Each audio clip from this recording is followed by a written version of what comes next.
guys, it's Sam, and today I want to talk about my struggle with finales. So I started thinking about this topic because I recently read The Winter's Kiss by Marie Witkowski, and I didn't enjoy it as much as the other books in the series, and that tends to be a running theme for me. I'm always really excited for finales, and even this finale was really fulfilling and was a good finale. But I still didn't like it as much as the other two books in the series, and I kind of want to talk about that struggle, and if anyone else experiences this, and kind of why I think I might be this way, and just the sadness that inevitably happens from most finales, because they just never quite live up to my expectations.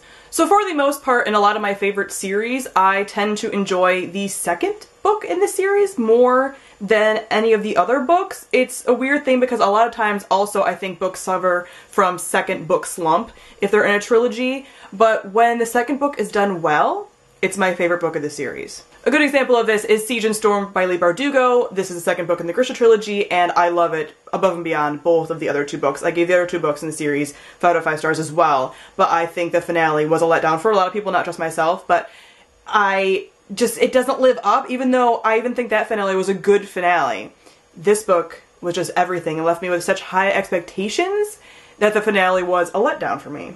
I feel the same way about The Winter's Crime by Marie Witkowski. Like I said, The Winter's Kiss was a good book, a great book, an excellent finale, but I still think The Winter's Crime was better. It still invoked more emotions for me. I still was more torn up after it. My last example is The Crown of Embers by Ray Carson. Again, just more and more excitement and anticipation for the finale came from this book. That the finale, again, while an amazing finale, The Bitter Kingdom is probably one of my favorite finales of all time, still not quite what I wanted or expected or anything like that. So I don't know why it is exactly that I feel this way about finales, but overall, finales just never quite live up to the hype for me. The only notable exception to this rule for me thus far is Ignite Me by Tara Mafi.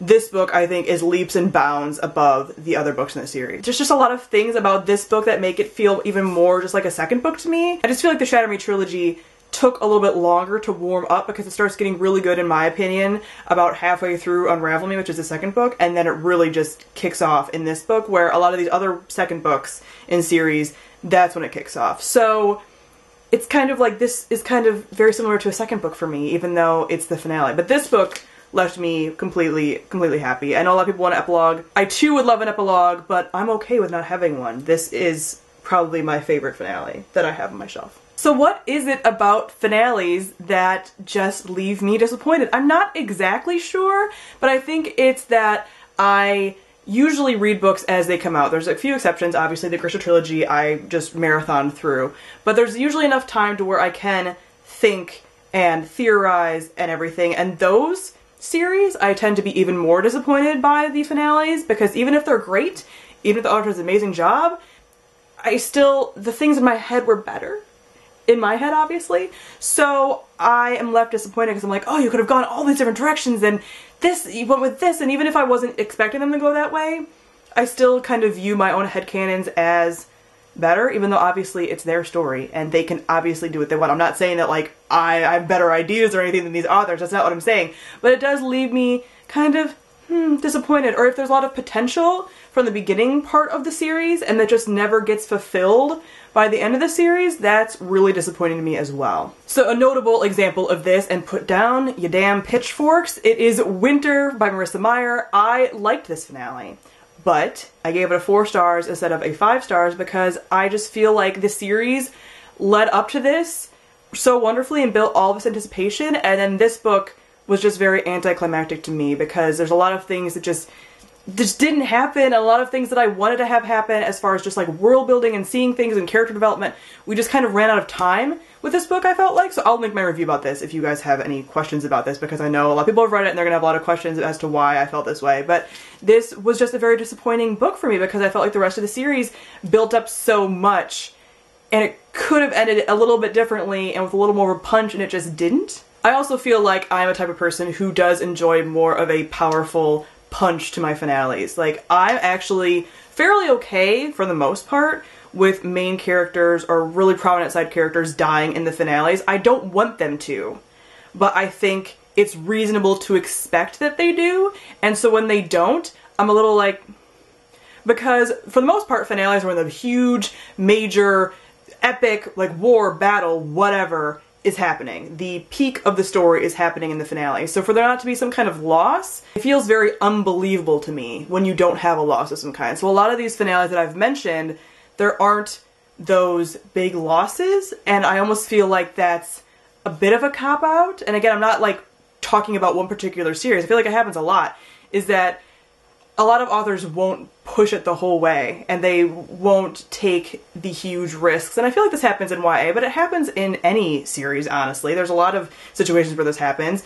So I get a little about it, because I just feel like it's unrealistic. If there's a major battle or a revolution or a war, there should be loss, which is why I think Mockingjay, for all of its faults, is a really decent finale in a lot of ways, because it does have those losses. And like, or the last book in Harry Potter, prime example. Yes, we're all very, very devastated by the various losses that happen in that book, but it's realistic for that situation. So I don't include this in a disappointing finale, because that finale made sense to me. The Hunger Games finale, while, like I said, on kind of shaky footing, made sense to me. There were losses where some of these books that I'm mentioning, there really weren't those losses, and there just wasn't that hit that I kind of needed to feel like, okay, this is wrapped up and everything. Like I said, it's not even like any of these other finales left strings undone or anything. A lot of these finales wrapped up the series fairly well and tied up a lot of loose ends, but so it's not really that. It's just that I feel like they're not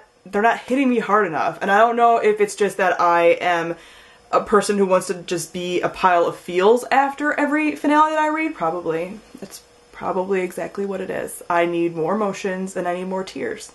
And for a lot of these finales, I don't have that, because everyone's fine. And I don't want everyone to not be fine, but I guess I kind of do. All I'm saying is that series are very intense, trilogy plus are very intense, and there's a lot of things going on, so for there not to be a wrap-up that kind of reflects that is a little bit of a letdown to me. And that's why I think I'm frequently disappointed by finales. And there's other examples of finales that are disappointing for different reasons, but for the most part, even for series that I like or finales that I give like 5 stars to, I'm still disappointed by, and that's the kind of finale I'm talking about. Not the ones that are like completely awful and horrible and everyone hates, and you probably know ones that I'm referencing. That's different.